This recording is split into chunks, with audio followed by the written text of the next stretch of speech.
નમસ્તે મિત્રો, સ્થાનિક સ્વરાજ્યની ચૂંટણી યોજાવા જઈ રહી છે અને હાલ દરેક જગ્યાએ રાજકીય ગરમાવો જોવા મળી રહ્યો છે.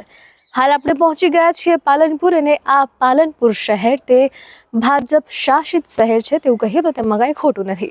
અહીંયા દરેક અધિકારીઓ પદાધિકારીઓ બધા જ ભાજપના ચૂંટાયેલા છે મોટા ભાગના, અને ત્યારે આજે પાલનપુર શહેરના લોકો સાથે તેમને મળીને આપણે પૂછીશું કે તે આ સરકારના કાર્યથી કેટલા અંશે ખુશ છે.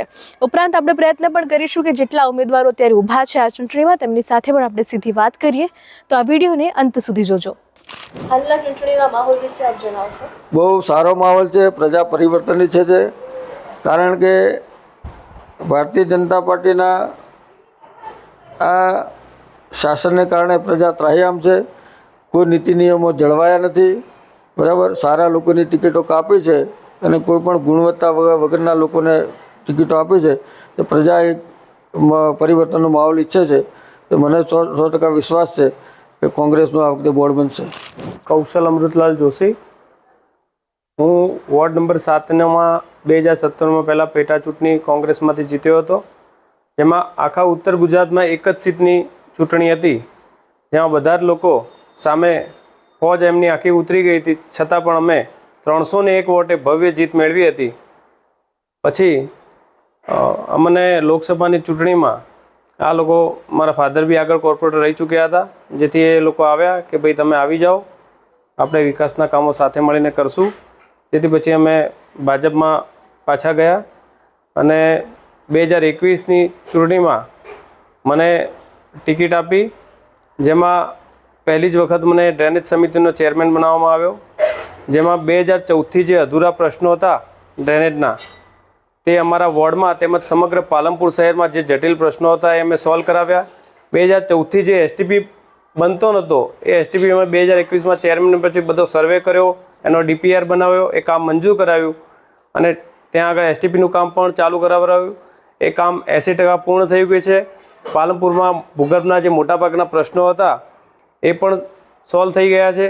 એટલે હું દિવસ રાત તાટ તડકો અને વરસાદ જોયા વિના સતત પ્રજાના કામ અને અમારા સ્ટાફ સાથે ખભેથી ખભો મિલાવી, નહીં હોય તો મેં 5 વર્ષ મને સતત 2 ટર્મ કમિટી આપવામાં, એક વખત અમે કમિટી માગી લીધી, કારણ કે આ ગંધ કમિટી છે, એમાં ખૂબ જ મથવું પડે છે અને લોકોની સ્વચ્છતા માટે પણ આપણે એમના મહેનત કરવી પડે છે, કારણ કે ઠેર ઠેર બધી જગ્યાએ બજારમાં ગટરો ઉભરાવાના બધા પ્રશ્નો હતા, તો અમે મોટાભાગના પ્રશ્નો સોલ્વ કર્યા છે. એમાં અમોએ ખૂબ જ મહેનત કરી છે અને જે ડ્રેનેજના પ્રશ્નો હતા એ ખૂબ જટિલ હતા. એમાં ઘણી જગ્યાએ જાહેર રોડ હોય ત્યાં આગળ ગટર ઉભરાઈ જાય. અમારી શું છે, મોટી મોટી લાઈનો છે 20-20 ફૂટ ઊંડી, એમાં અંદર ગટર હોય છે. એમાં દિવસ રાત એક કરીને રાત્રે અમે ઉજાગરા કરી, નહીં હોય તો 5 વર્ષમાં 35 તો નાઇટ કરી હશે. અને વોર્ડમાં પણ રોડ, રસ્તા, ગટર, સ્ટ્રીટ લાઇટ, પાણીના પ્રશ્નો પણ અમે સોલ્વ કરેલ છે. પ્રજા અમને ચોમાસામાં રાત્રે ઉઠાડે કે દિવસે ગમે ત્યારે અમે સતત પ્રજાની પડખે રહ્યા છીએ અને ખૂબ જ કામો કર્યા છે, જેથી અમને સંપૂર્ણ વિશ્વાસ છે કે અમારી ભારતીય રાષ્ટ્રીય કોંગ્રેસની પેનલ બહુમતી સાથે વોર્ડ નંબર 8ની જીતશે.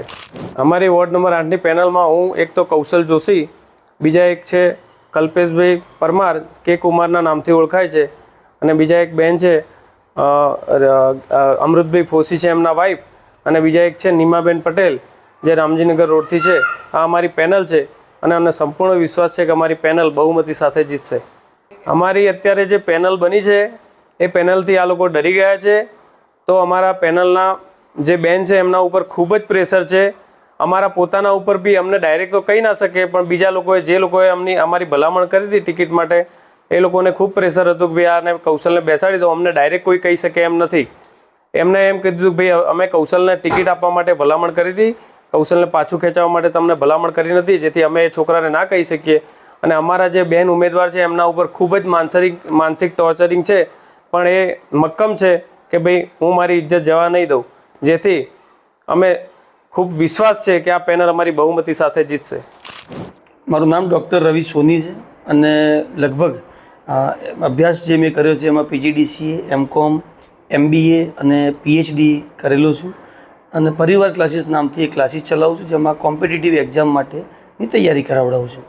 આ વખતે ભારતીય રાષ્ટ્રીય કોંગ્રેસમાંથી મેં ઉમેદવારી નગરપાલિકામાં વોર્ડ નંબર 3માંથી નોંધાવી છે અને પાલનપુર શહેરને લોકો જોવા આવે એ રીતનું એક શહેર બને એના માટેનો એક પ્રયત્ન કરવા માટે આ ઉમેદવારી નોંધાવી છે.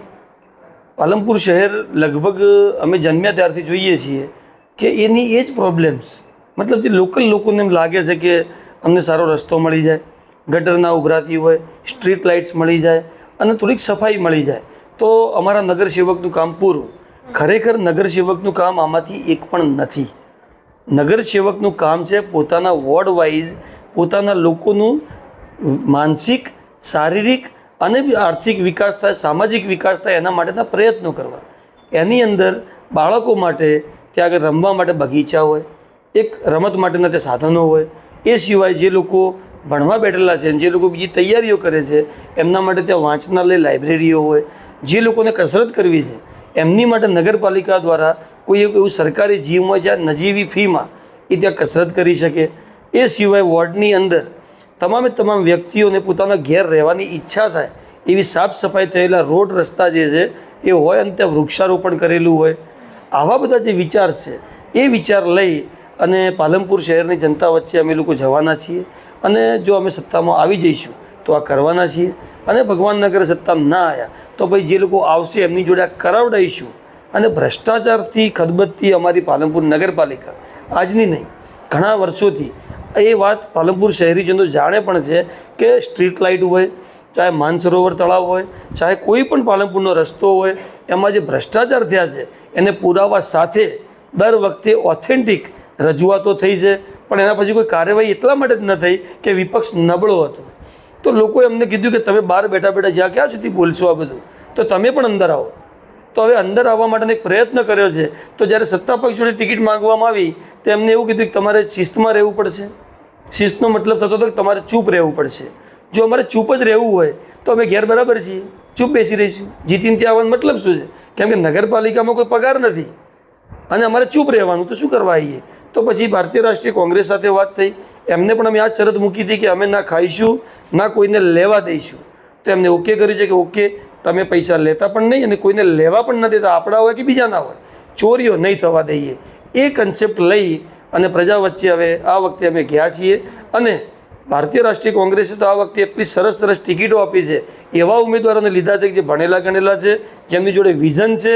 ખાલી વિઝનના નામે ટેલિવિઝનવાળા જેટલા હતા એ લોકોને બધાને રિમૂવ કર્યા છે અને બહુ સારી રીતે હવે કેમ્પેનિંગ કરી અને અમે લોકો 100% નગરપાલિકામાં સત્તા પર આવીશું એવો અમને વિશ્વાસ છે.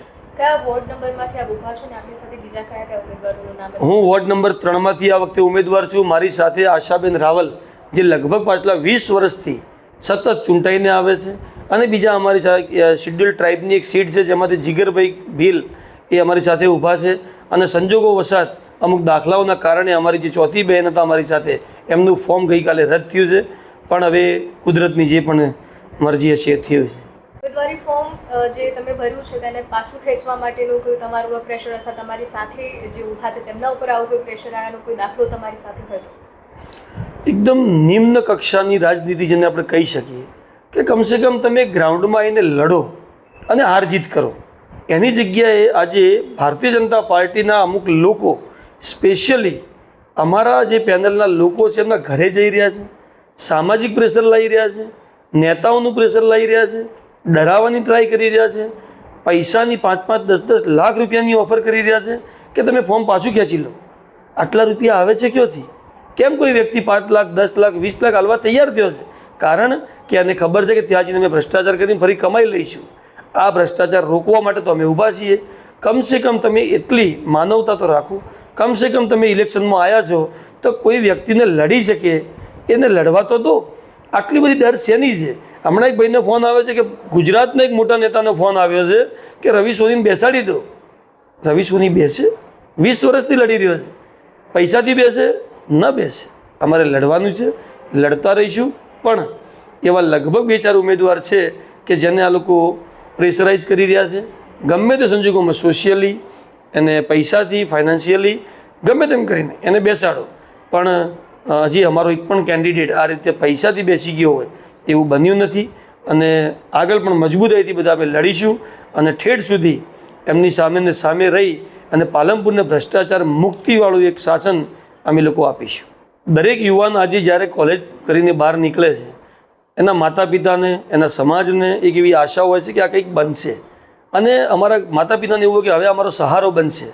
એની જગ્યાએ આજે જોબ્સ ઝીરો, મતલબ કોઈ વ્યક્તિ કંઈક કમાવા માગે છે તો ધંધો કરવા માટે પણ બજારની હાલત આપણે જોઈએ છીએ.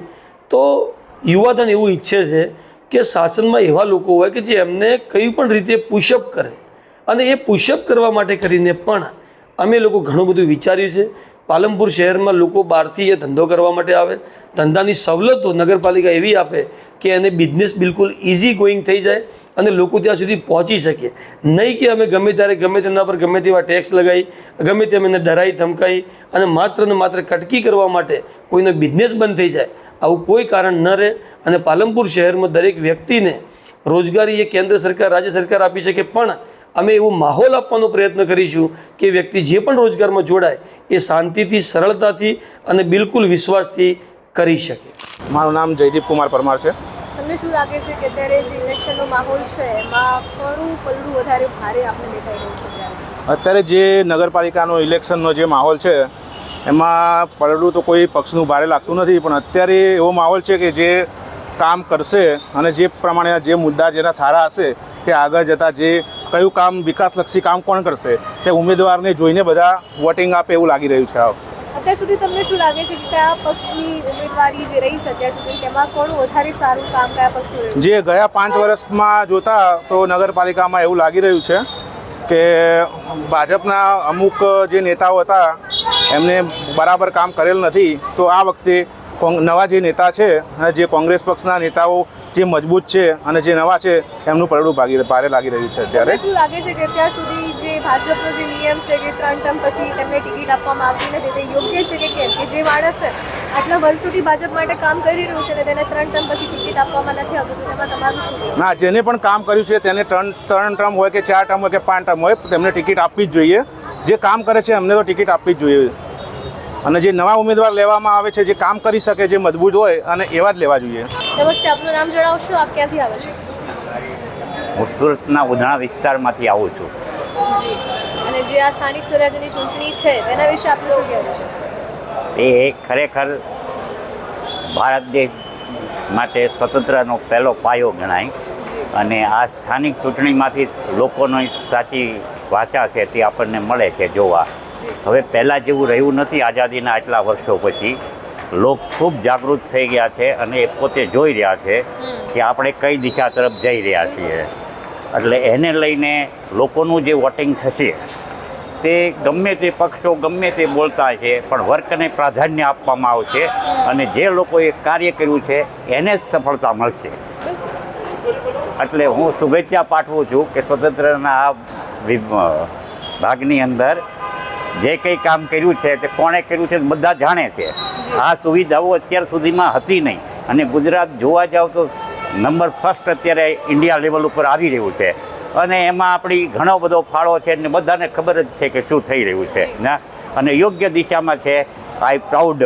રખેવાળ પ્લસ સાથે આપે જોયું કે જે ઉમેદવારો છે વિપક્ષ પક્ષના તેમને ખુલ્લા મનથી પોતાની વાત રજૂ કરી છે. શા માટે તેમને પક્ષ પલટો કર્યો તે પણ તેમને વાત મૂકી છે, પણ જે આ પાલનપુર શહેર જે ભાજપ શાસિત શહેર છે ત્યાં જ કોઈ ભાજપના ઉમેદવારો બોલવા માટે તૈયાર નથી. તેના પાછળનું કારણ શું છે તે તો જાણવું રહ્યું, પણ ભાજપના ઉમેદવારો સાથે સાથે લાગે છે કે અહીંયાની જે જનતા છે તે પણ ક્યાંક ને ક્યાંક ડરેલી લાગે છે, એટલે જ તે પણ કંઈ ખુલ્લા મનથી ખુલ્લા મોઢે બોલવા માટે તૈયાર નથી. આ બધાના પાછળ કારણ શું હોઈ શકે તે આપ પણ જણાવી શકો છો. કોમેન્ટમાં ચોક્કસથી અમને જણાવશો, આપના મંતવ્યો જણાવશો, અને આવી અનેક વાતો અને રાજકારણની પળ જીવવા માટે રખેવાળ પ્લસને હાલ જ સબસ્ક્રાઈબ કરો. ખૂબ ખૂબ આભાર.